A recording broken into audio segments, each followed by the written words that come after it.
Student, welcome to Pratibha academy classes. मैं प्रतिभा सिंह।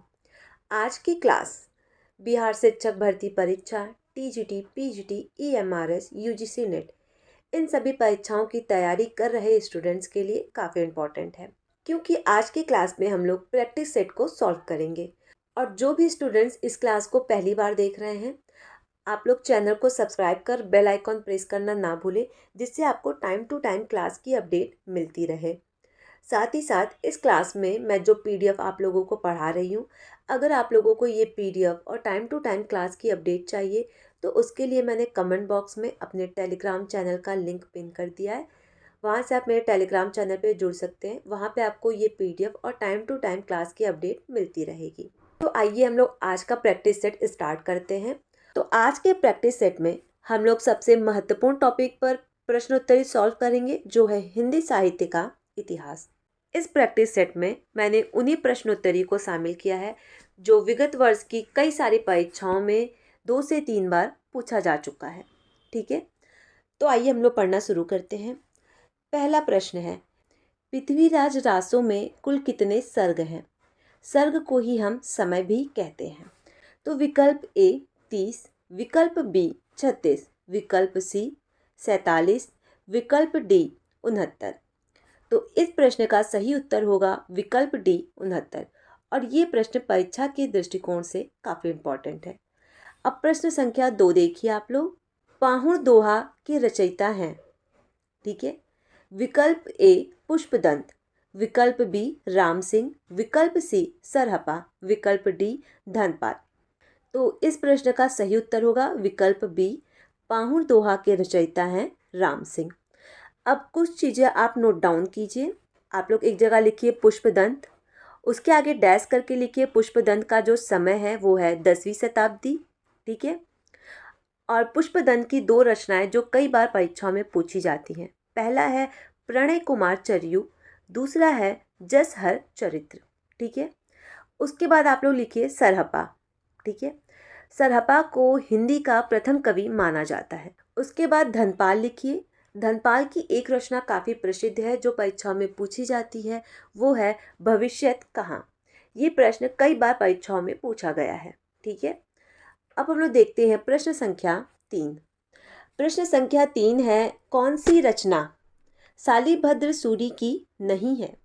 विकल्प ए बुद्धिरास, विकल्प बी भारतेश्वर बाहुबली रास, विकल्प सी पंच पांडव चरित्र रास, विकल्प डी चंदनबाला रास। ठीक है, तो इस प्रश्न का सही उत्तर जो होगा वो होगा विकल्प डी, चंदनबाला रास जो है वो शालिभद्र सूरी की रचना नहीं है। अब आपके मन में ये विचार आ रहा होगा कि चंदनबाला रास किसकी रचना है? तो चंदनबाला रास जो रचना है वो है आसुग, ठीक है, आसुग कवि की। आप लोग इसे नोट डाउन कर लीजिएगा। और बुद्धिरास, भारतेश्वर बाहुबली रास, पंच पांडव चरित्र रास, ये तीनों रचनाएं शालिभद्र सूरी की हैं। अब देखिए आप लोग प्रश्न संख्या 4, खुमार रासों की प्रमाणिक प्रति कहाँ संग्रहित की गई है? विकल्प ए पुणे संग्रहालय में, विकल्प बी मथुरा संग्रहालय में, विकल्प सी जयपुर संग्रहालय में, विकल्प डी ग्वालियर संग्रहालय में। तो इस प्रश्न का जो सही उत्तर होगा वो होगा विकल्प ए, पुणे संग्रहालय में। जो खुमार रासो ग्रंथ है, यह ग्रंथ 5000 छंदों का एक विशाल काव्य ग्रंथ है। आप एक चीज नोट डाउन कर लीजिए कि जो खुमार रासो है इसके रचयिता दलपति विजय हैं और इनका समय है 9वीं शताब्दी। ठीक है, अब प्रश्न संख्या 5 देखिए। इनमें से कौन सा विद्वान पृथ्वीराज रासो को अर्ध प्रमाणिक रचना मानता है? विकल्प ए आचार्य रामचंद्र शुक्ल, विकल्प बी मोहनलाल विष्णुलाल पांड्या, विकल्प सी हजारी प्रसाद द्विवेदी, विकल्प डी कविराज श्यामल दास। ठीक है, तो इस प्रश्न का जो सही उत्तर होगा वो होगा हजारी प्रसाद द्विवेदी पृथ्वीराज रासो को अर्ध प्रमाणिक रचना मानते हैं। जब मैंने हिंदी साहित्य का इतिहास आप लोगों को पढ़ाया था, उस क्लास में मैंने ट्रिक वाइज बताया था कि किस प्रकार आपको याद करना है कि कौन कौन से कवि ने पृथ्वीराज रासो को अर्ध प्रमाणिक, प्रमाणिक और अप्रमाणिक माना है। जिन स्टूडेंट्स ने उस क्लासेस को नहीं देखा है, उन सारे क्लासेस के लिंक मैं कमेंट बॉक्स में पिन कर दूंगी। आप लोग एक बार उस क्लास को ज़रूर देख लीजिएगा। तो चलिए मैं आप लोगों को एक बार बता देती हूँ कि कौन कौन से लेखकों ने अर्ध प्रमाणिक, प्रमाणिक और अप्रमाणिक माना है। तो पहले आप नोट डाउन कीजिए अर्ध प्रमाणिक मानने वाले विद्वान। तो उसमें आपके शामिल है हजारी प्रसाद द्विवेदी, मुनिचंद विजय, डॉक्टर सुनीति कुमार चटर्जी, दशरथ ओझा। ठीक है, ये जो 4 विद्वान हैं ये पृथ्वीराज रासो को अर्ध प्रमाणिक मानते हैं। अब आप दूसरा हेडिंग डालिए प्रमाणिक मानने वाले विद्वान। इसमें शामिल है आपके श्याम सुंदर दास, मिश्र बंधु, मोहनलाल विष्णुलाल पांड्या, कर्नल टाट। ठीक है, अब आप तीसरा हेडिंग डालिए अप्रमाणिक मानने वाले विद्वान। उसमें आपके रामचंद्र शुक्ल, देवी प्रसाद, कविराज, श्यामल दास, गौरी शंकर, हीराचंद ओझा और बुलहर शामिल है। ठीक है, तो आप देख रहे हैं किस प्रकार एक एक प्रश्नोत्तरी से आपके कई सारे प्रश्न तैयार हो जा रहे हैं। ये क्लास आप लोगों को कैसा लग रहा है आप लोग कमेंट करके मुझे ज़रूर बताइएगा, क्योंकि आपके एक कमेंट से मुझे काफ़ी ज़्यादा मोटिवेशन मिलता है। मैं बहुत एफर्ट डाल के ये सारे PDF खुद टाइप करती हूँ, खुद प्रूफ रीडिंग करती हूँ। तो आपके जो कमेंट आते हैं उससे मुझे काफ़ी पॉजिटिव एनर्जी मिलती है कि मैं और भी अच्छे अच्छे क्लासेस आप लोगों के लिए बनाऊँ। और आप लोग इस क्लास को अपने दोस्त के साथ शेयर ज़रूर कीजिएगा। तो आइए हम लोग देखते हैं प्रश्न संख्या 6। रासो काव्य परंपरा के अंतर्गत आने वाले उपदेश्य रसायन रास के रचयिता कौन है। ठीक है, और ये प्रश्न काफ़ी इंपॉर्टेंट है, परीक्षाओं में पूछा जा चुका है। तो विकल्प देखिए पहले आप लोग। विकल्प A शालिभद्र सूरी, विकल्प B ज्योतिश्वर ठाकुर, विकल्प C जिनदत्त सूरी, विकल्प D अमीर खुसरो। तो इस प्रश्न का जो सही उत्तर है वो है जिनदत्त सूरी। जो उपदेश्य रसायन रास जो रचना है इसके जो रचयिता हैं ये जिनदत्त सूरी हैं। अब आप कुछ चीज़ें नोट डाउन कीजिए, जैसे जो ज्योतिश्वर ठाकुर हैं इनकी एक रचना कई बार परीक्षा में पूछी गई है, वो है वर्ण रत्नाकर। किसकी रचना है? ठीक है, तो वर्ण रत्नाकर जो रचना है वो ज्योतिश्वर ठाकुर की है और इनका जो समय है वो है 14वीं सदी। ठीक है, उसके बाद आते हैं आपके अमीर खुसरो।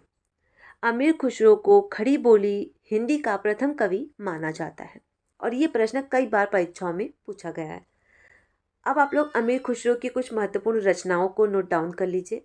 पहली है खालिक बारी, पहेलियाँ, मुकरिया, दो सुखने और गजल। ठीक है, अब प्रश्न संख्या 7 देखिए। कुमारपाल चरित्र, योग शास्त्र, इन दोनों के रचयिता हैं।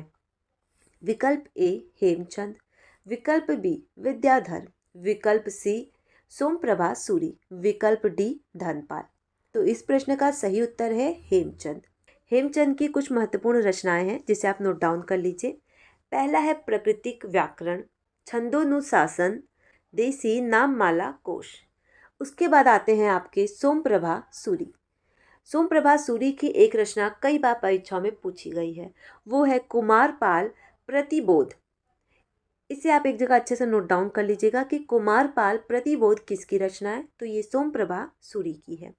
ठीक है, अब आप लोग देखिए प्रश्न संख्या 8।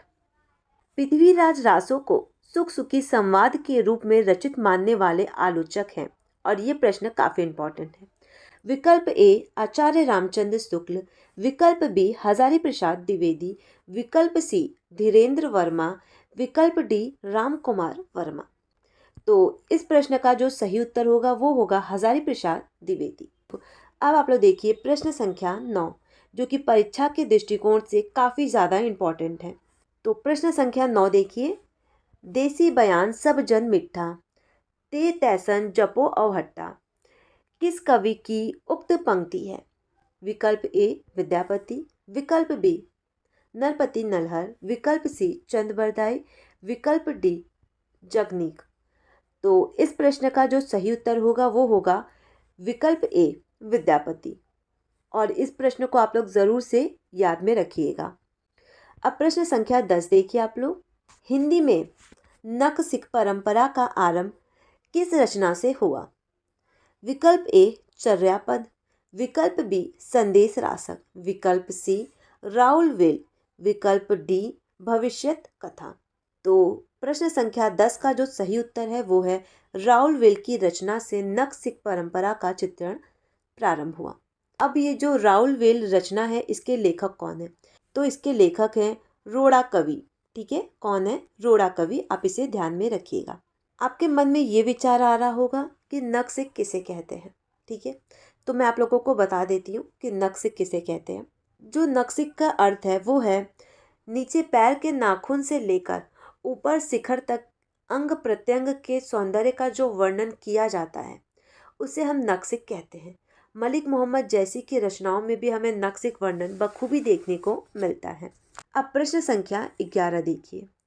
बहुत कठिन डगर पनघट की, कैसे मैं घर लाऊं, माधव से मटकी, पनिया भरन को मैं जो गई थी, दौड़ झटपट मोरी मटकी पटकी। प्रस्तुत पंक्ति के रचनाकार हैं विकल्प ए मीराबाई, विकल्प बी भारतेंदु हरिश्चंद्र, विकल्प सी आमिर खुसरो, विकल्प डी रस खान।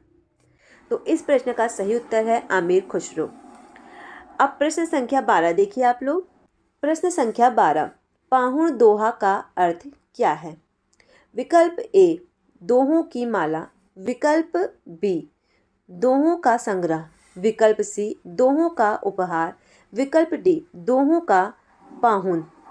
तो इस प्रश्न का सही उत्तर होगा विकल्प सी दोहों का उपहार। पाहुण दोहा के जो रचयिता हैं आप उससे नोट डाउन कर लीजिए कि पाहुण दोहा के रचयिता का नाम है मुनि राम सिंह। ठीक है, अब आप प्रश्न संख्या 13 देखिए जो काफ़ी इंपॉर्टेंट है। काक तरुण पंच विडाल पंक्ति के लेखक कौन है? तो विकल्प ए है लुइपा, विकल्प बी सरहपा, विकल्प सी कल्हड़पा, विकल्प डी विरूपा। तो इस प्रश्न का सही उत्तर है विकल्प ए लुइपा। ठीक है, अब आप आगे देखिए। अपभ्रंश भाषा में दव्य सहवा पायस काव्य ग्रंथ की रचना करने वाले कवि कौन है? विकल्प ए लक्ष्मीधर, विकल्प बी हेमचंद, विकल्प सी शालिभद्र सूरी, विकल्प डी देवसेन। तो इस प्रश्न का सही उत्तर होगा विकल्प डी देवसेन। देवसेन का एक और नाम है जिसे आप नोट डाउन कर लीजिए, वो है माइल धवल। ठीक है, जिस नाम से ये रचना कार्य किया करते थे। देवसेन की ये जो रचना है दव्य सवा पायस, ये प्राकृत भाषा में रचित काफ़ी प्रसिद्ध रचना है। प्रश्न संख्या 15 देखिए। गरसद तासी ने रासो शब्द की उत्पत्ति किस शब्द से माना है? विकल्प ए रसायन, विकल्प बी रासक, विकल्प सी राजस्वई, विकल्प डी रास से। प्रश्न संख्या 15 का जो सही उत्तर होगा वो होगा विकल्प सी राजसूय से गरसद तासी ने रासो शब्द की उत्पत्ति माना है। ठीक है, रसायन शब्द से रासो शब्द की उत्पत्ति रामचंद्र शुक्ल ने माना है और रासक से दशरथ शर्मा, माता प्रसाद गुप्त और गणपति चंद्र गुप्त ने माना है और रास से नंद दुलारे वाजपेयी ने माना है। तो आप इसे नोट डाउन कर लीजिएगा कि राजसूय से रासो शब्द की उत्पत्ति गरसद तासी ने माना है, रसायन से रामचंद्र शुक्ल ने, रास से नंद दुलारे वाजपेयी ने और रासक से दशरथ शर्मा, माता प्रसाद गुप्त और गणपति चंद्र गुप्त ने माना है। ठीक है, अब प्रश्न संख्या 16 देखिए आप लोग। कौन सा नाथ योगी स्त्री मोह में फंस गया था जिसका गोरखनाथ ने उद्धार किया था? विकल्प ए मच्छेंद्र नाथ, विकल्प बी गोपीचंद नाथ, विकल्प सी चौरंगी नाथ, विकल्प डी गोरखनाथ। तो इस प्रश्न का सही उत्तर होगा मच्छेंद्र नाथ।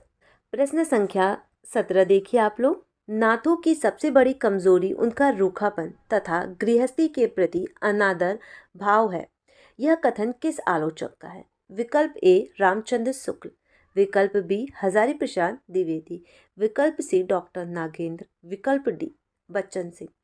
और ये प्रश्न काफ़ी इंपॉर्टेंट है।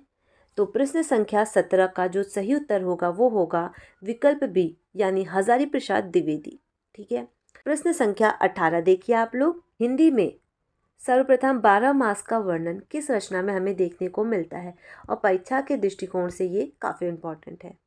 विकल्प ए पद्मावत, विकल्प बी विशलदेव रासो, विकल्प सी चंदनबाला रास, विकल्प डी खुमाड़ रासो।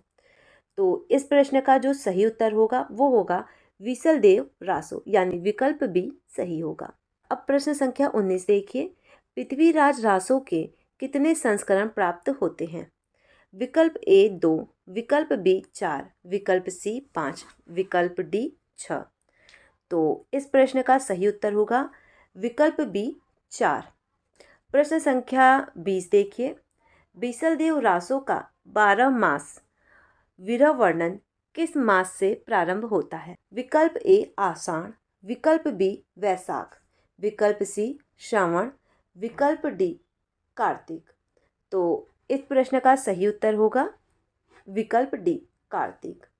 प्रश्न संख्या 21 देखिए, और ये प्रश्न काफ़ी इम्पोर्टेंट है। आचार्य रामचंद्र शुक्ल ने भक्ति काल की समय सीमा क्या मानी है? विकल्प ए 1050 से 1375, विकल्प बी 1375 से 1700 ईस्वी, विकल्प सी 1350 से 1650 ईस्वी, इनमें से कोई नहीं, विकल्प डी। तो प्रश्न संख्या 21 का जो सही उत्तर होगा वो होगा 1375 से 1700 ईस्वी, यानी विकल्प बी आपका सही होगा। अब आप आगे देखिए, प्रश्न संख्या 22 आप लोग देखिए, आचार्य रामचंद्र शुक्ल ने भक्ति आंदोलन के उदय का कौन सा प्रमुख कारण इनमें से माना है? विकल्प ए ईसाई धर्म का प्रभाव, विकल्प बी हिंदुओं की पराजित मनोवृत्ति, विकल्प सी गीता की भक्ति योग, विकल्प डी इनमें से कोई नहीं। तो प्रश्न संख्या 22 का जो सही उत्तर होगा वो होगा इनमें से कोई नहीं, क्योंकि आचार्य रामचंद्र शुक्ल ने भक्ति आंदोलन का उदय इस्लामी आक्रमण की प्रक्रिया से माना है। वहीं जॉर्ज ग्रियर्सन ने भक्ति आंदोलन के उदय का प्रमुख कारण ईसाईयत की देन माना है। प्रश्न संख्या 23 देखिए आप लोग, अलवर भक्त मूलतः किसको कहा जाता है? विकल्प ए वैष्णव, विकल्प बी शैशो, विकल्प सी सक्तो, विकल्प डी सिद्धो। तो प्रश्न संख्या 23 का सही उत्तर होगा वैष्णव। ठीक है, जो अलवर भक्त थे वो मूलतः वैष्णव भक्त थे। प्रश्न संख्या 24, दिव्य प्रबंधम किसके पदों का संकलन है? विकल्प ए नयनार भक्त, रामानंद, अलवर भक्त, रामानुजाचार्य। तो प्रश्न संख्या 24 का जो सही उत्तर होगा वो होगा नयनार भक्तों का प्रबंध काव्य है दिव्य प्रबंध। अब कुछ चीज़ आपको जाननी काफ़ी ज़रूरी है। जो नयनार भक्त हैं उन्होंने अपने वर्तमान रूप में इन पदों का संकलन नाथ मुनि द्वारा 9वीं और 10वीं सदी में किया है। ये सारे पद आज भी खूब गाए जाते हैं। ठीक है, और ये जो दिव्य प्रबंधम रचना है इसमें नारायण या विष्णु की स्तुति की रचना हमें देखने को मिलती है। ये सारे पद आज भी खूब गाए जाते हैं।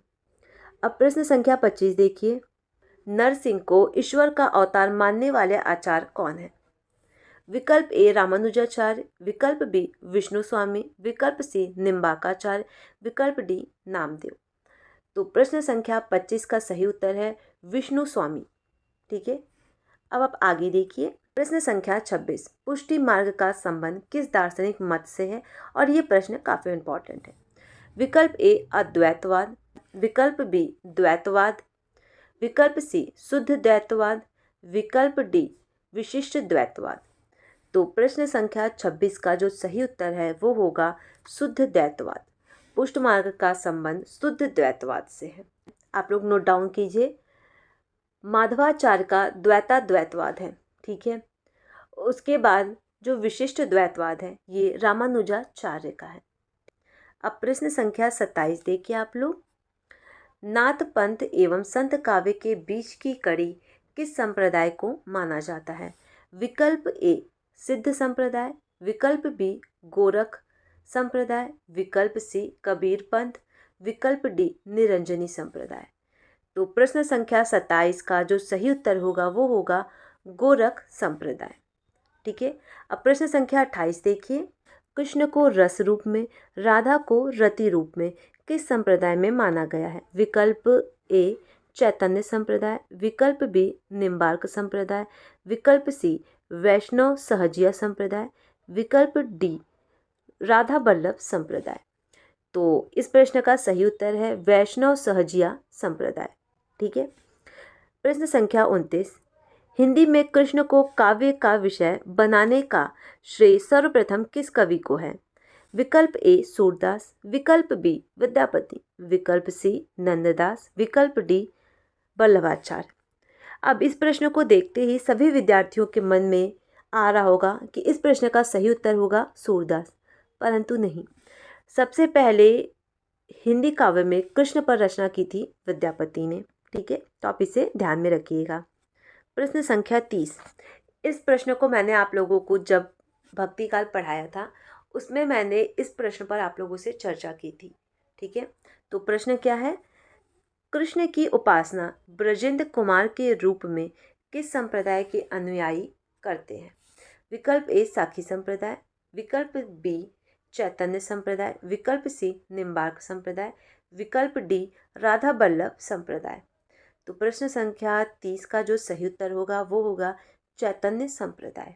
ठीक है, आप लोग जगह नोट डाउन कीजिए कि चैतन्य संप्रदाय में चैतन्य महाप्रभु ने ब्रजेंद्र कुमार के रूप में कृष्ण का स्वरूप स्वीकार किया। वहीं बल्लभ संप्रदाय में वल्लभाचार्य ने पुरुषोत्तम और परम ब्रह्मा के रूप में कृष्ण का स्वरूप स्वीकार किया।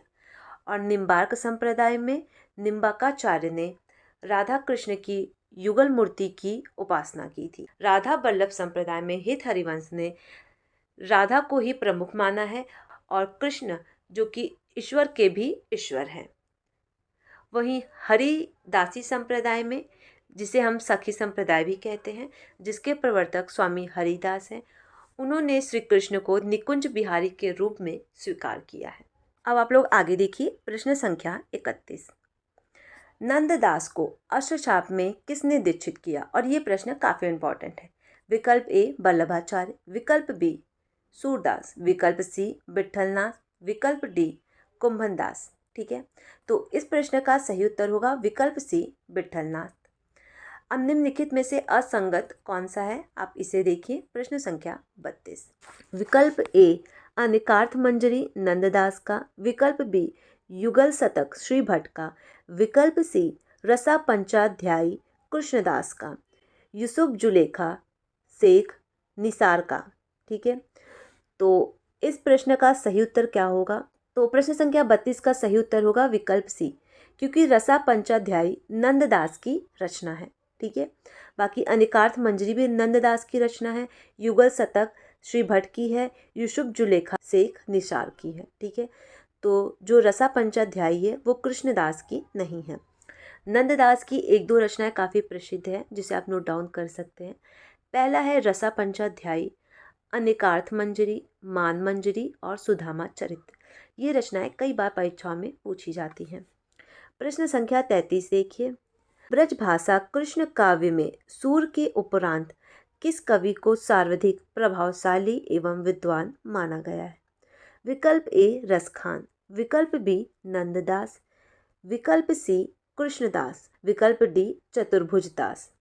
तो प्रश्न संख्या 33 का जो सही उत्तर होगा वो होगा नंददास।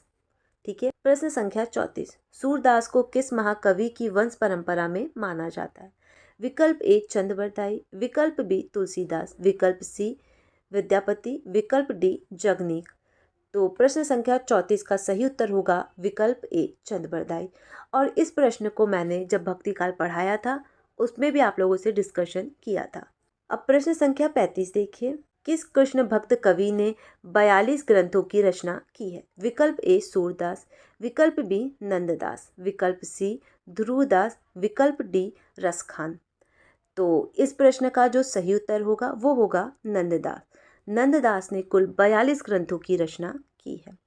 प्रश्न संख्या 36 देखिए आप लोग, जो कि परीक्षा के दृष्टिकोण से इम्पॉर्टेंट है। नंददास ने किस ग्रंथ में रासलीला की आध्यात्मिक व्याख्या करते हुए कृष्ण, वृंदावन, मुरली, गोपी आदि को प्रतीक मानकर आध्यात्मिकता से जोड़ा है?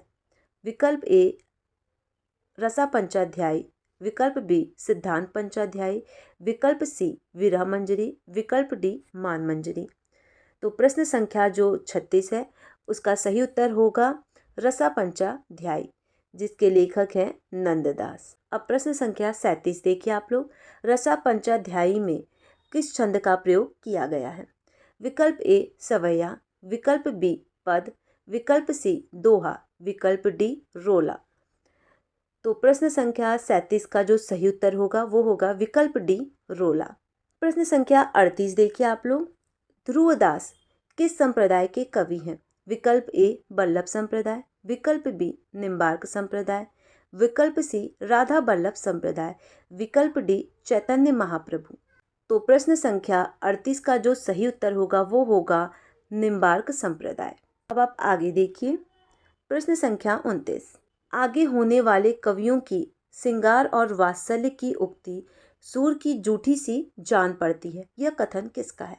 और ये कथन परीक्षा के दृष्टिकोण से वेरी इंपॉर्टेंट है। विकल्प ए आचार्य रामचंद्र शुक्ल, विकल्प बी विजेंद्र स्नातक, विकल्प सी डॉक्टर नागेंद्र, विकल्प डी हजारी प्रसाद द्विवेदी।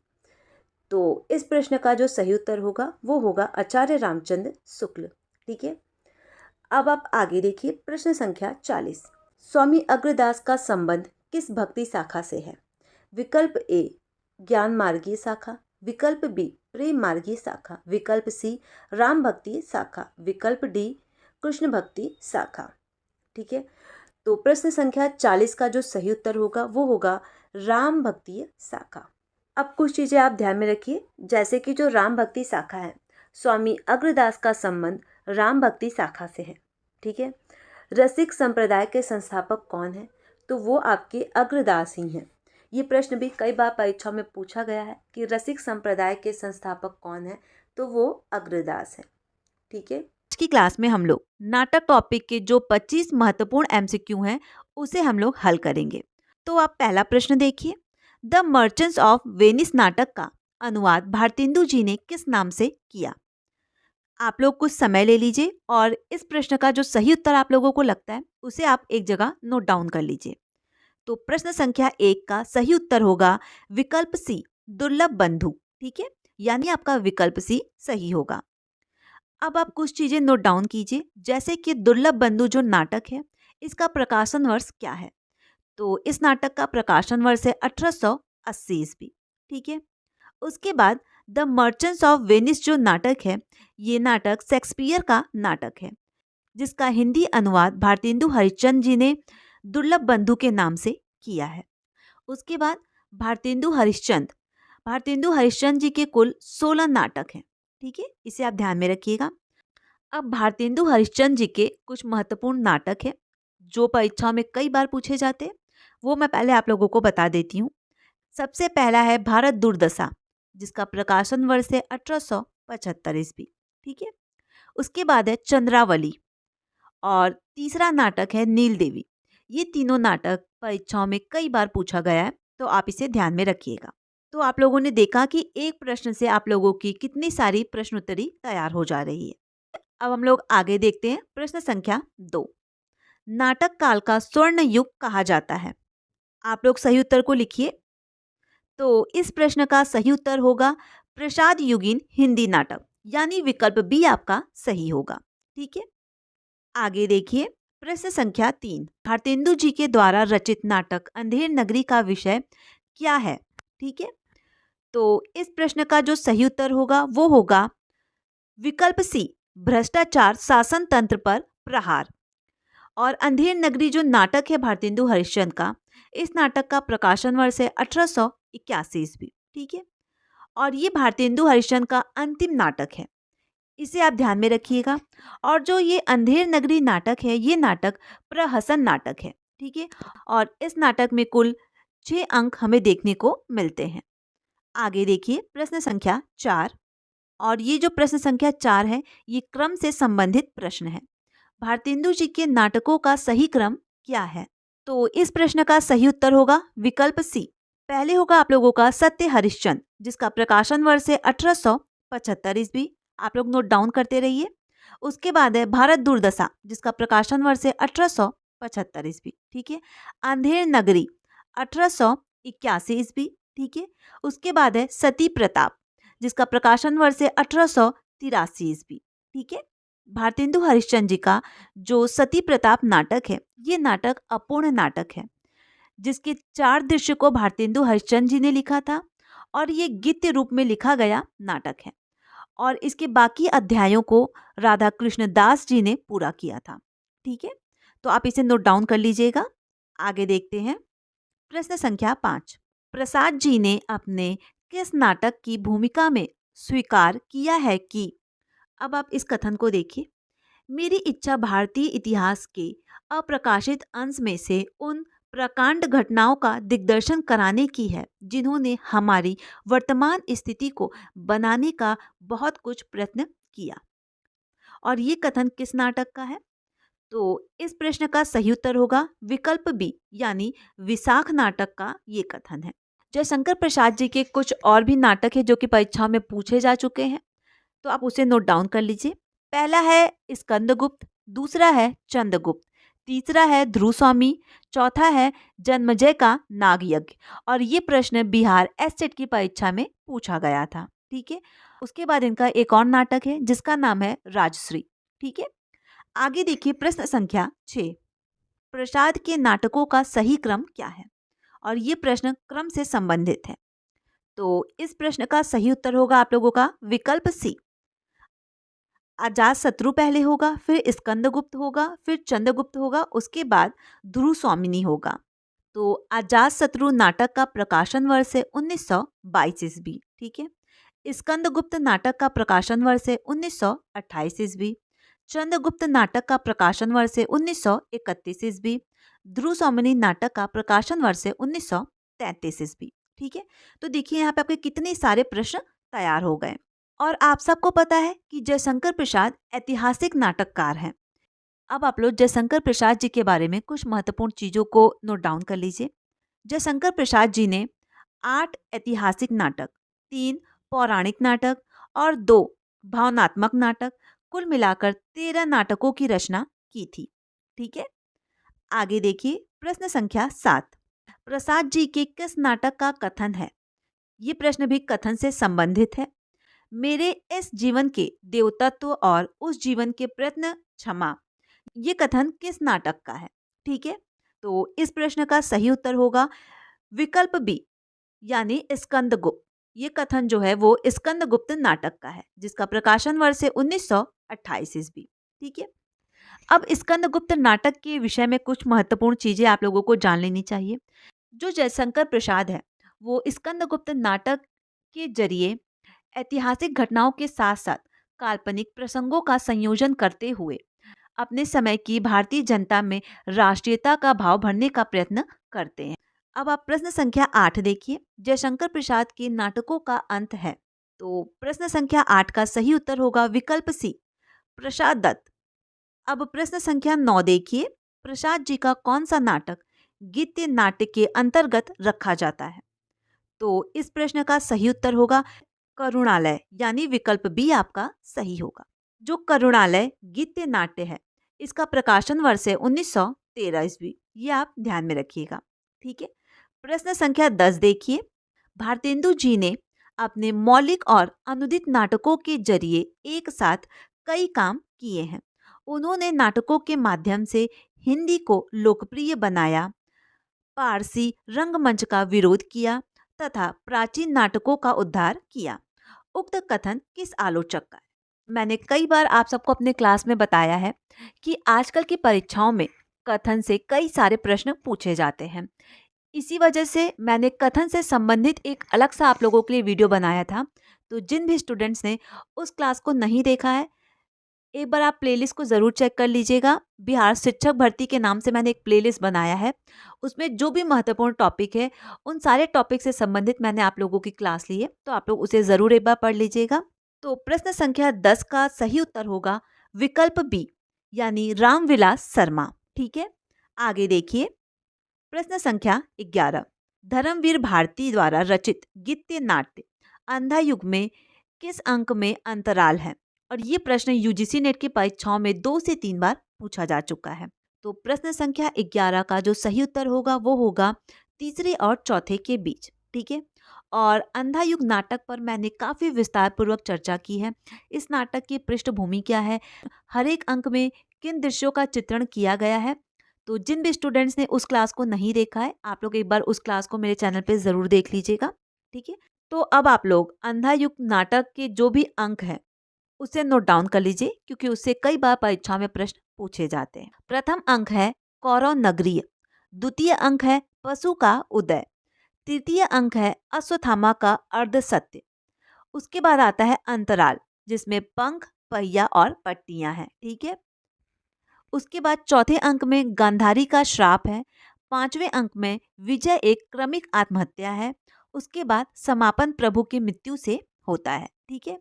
और ये जो अंकों का क्रम है, यूजीसी नेट की परीक्षाओं में कम से कम 5 से 6 बार पूछा जा चुका है, तो आप इसे स्पेशली ध्यान में रखिएगा। आगे देखिए प्रश्न संख्या 12, अंधा युग का केंद्रीय पात्र कौन है? तो प्रश्न संख्या 12 का जो सही उत्तर होगा वो होगा विकल्प सी, अश्वत्थामा। आगे देखिए प्रश्न संख्या 13, लक्ष्मी नारायण मिश्र का नाटक नहीं है। तो प्रश्न संख्या 13 का सही उत्तर होगा विकल्प सी, सिंदूर की बिंदी। ये नाटक लक्ष्मी नारायण मिश्र का नहीं है। तो आपके मन में ये विचार आ रहा होगा कि ये नाटक किसका है। ठीक है। तो आप लोग नोट डाउन कर लीजिए कि सिंदूर की बिंदी नाटक गोविंद बल्लभ पंत का है। किसका? गोविंद बल्लभ पंत का। ठीक है। उसके बाद ये जो सिंदूर की होली, सन्यासी और राक्षस का मंदिर, ये जो तीनों नाटक है ये लक्ष्मी नारायण मिश्र के हैं। अब इनका प्रकाशन वर्ष परीक्षा में पूछा जाता है, तो आप नोट डाउन कर लीजिए। सन्यासी नाटक का प्रकाशन वर्ष है 1930 ईस्वी। ठीक है। सिंदूर की होली, इस नाटक का प्रकाशन वर्ष है 1933 ईस्वी। राक्षस का मंदिर, इस नाटक का प्रकाशन वर्ष है 1931 ईस्वी। ठीक है। आगे देखिए प्रश्न संख्या 14, निम्नलिखित में से ऐतिहासिक नाटककार के रूप में प्रसिद्ध हैं। तो इस प्रश्न का सही उत्तर क्या होगा? विकल्प सी, वृंदावन लाल वर्मा। ये ऐतिहासिक नाटककार के रूप में प्रसिद्ध हैं। वैसे तो जयशंकर प्रसाद भी ऐतिहासिक नाटककार है, इसे भी आप ध्यान में रखिएगा। आगे देखिए प्रश्न संख्या 15, राधा कृष्ण दास का नाटक नहीं है।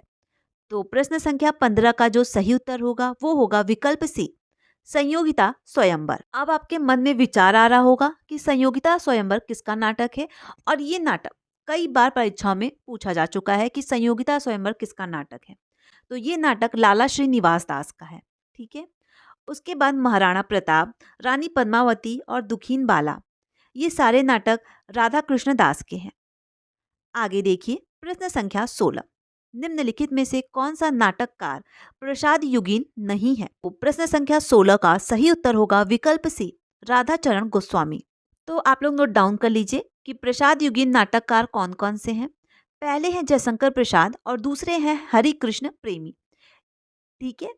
तो जो भी स्टूडेंट्स इस क्लास को देख रहे हैं, आप लोगों को ये क्लास कैसा लग रहा है, आप लोग कमेंट करके ज़रूर मुझे बताइएगा।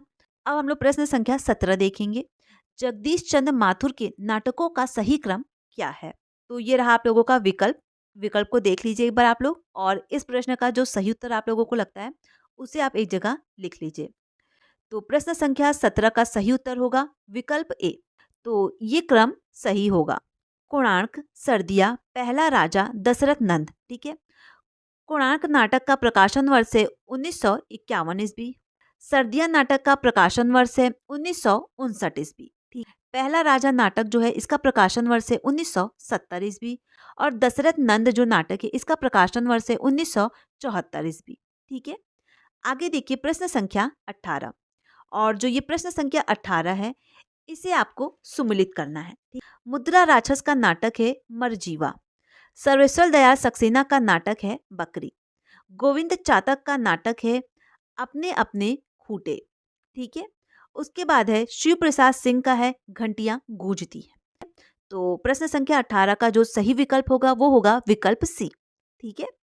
आगे देखते हैं हम लोग प्रश्न संख्या 19, कौन सा जोड़ा बेमेल है? तो इस प्रश्न का जो सही उत्तर होगा वो होगा विकल्प सी, अंधा कुआं, मादा कैक्टस, सत्य हरिश्चंद्र। ठीक है। अंधा कुआं जो नाटक है ये लक्ष्मी नारायण लाल का नाटक है, जिसका प्रकाशन वर्ष है 1955 ईस्वी। मादा कैक्टस, इसका प्रकाशन वर्ष है 1959 ईस्वी। और सत्य हरिश्चंद्र, इस नाटक का प्रकाशन वर्ष है 1875 ईस्वी। ठीक है। अब प्रश्न संख्या 20 देखिए, नागेंद्र के अनुसार अंधा युग नाटक का प्रकाशन वर्ष क्या है? तो इस प्रश्न का सही उत्तर होगा विकल्प बी यानी 1955 ईस्वी। ठीक है, आगे देखिए प्रश्न संख्या 21। ना घर का ना घाट का किसका नाटक है? तो इस प्रश्न का सही उत्तर क्या होगा, आप लोग नोट डाउन कर लीजिए। तो प्रश्न संख्या 21 का सही उत्तर होगा जीपी श्रीवास्तव, यानी विकल्प बी आपका सही होगा। ठीक है, आगे देखिए प्रश्न संख्या 22। एक और द्रोणाचार्य बिन बाती के दीपक किसका नाटक है? और ये प्रश्न काफी ज्यादा इंपॉर्टेंट है, क्योंकि एक और द्रोणाचार्य ये नाटक कई बार परीक्षाओं में पूछा जा चुका है। तो प्रश्न संख्या 22 का सही उत्तर होगा विकल्प सी, डॉक्टर शंकर शेष। ठीक है, आगे देखिए प्रश्न संख्या 23। कौन सा विकल्प भिन्न है? तो प्रश्न संख्या 23 का सही उत्तर होगा विनोद रस्तोगी का नाटक सुबह के घंटे नहीं है।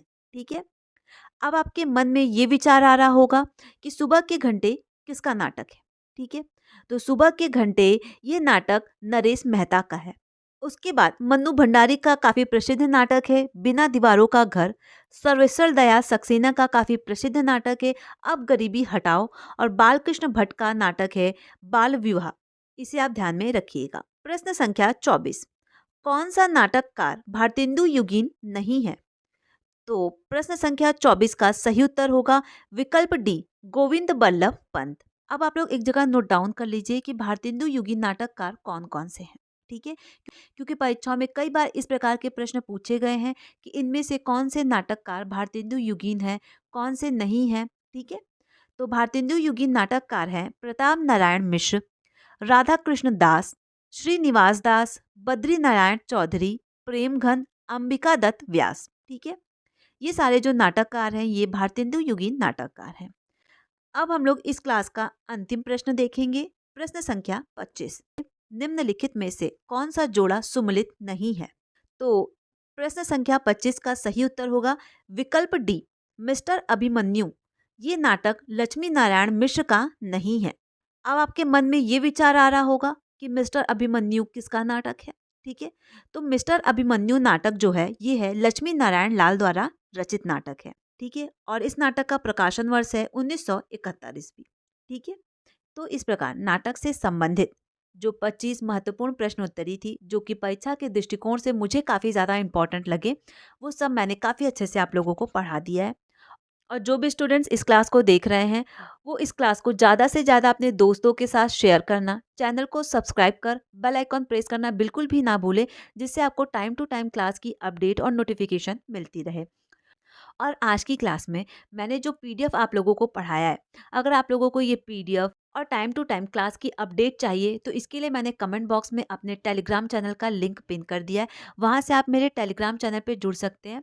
वहाँ पर आपको कई सारे मेरे नोट्स, पीडीएफ और टाइम टू टाइम क्लास की अपडेट मिलती रहेगी। किसी भी प्रकार का कोई भी डाउट होता है तो आप मुझे कमेंट कर सकते हैं, या फिर कमेंट बॉक्स में मैंने अपने इंस्टाग्राम और फेसबुक का लिंक पिन कर दिया है, वहाँ से आप मुझे डायरेक्ट मैसेज भी कर सकते हैं। Thank you.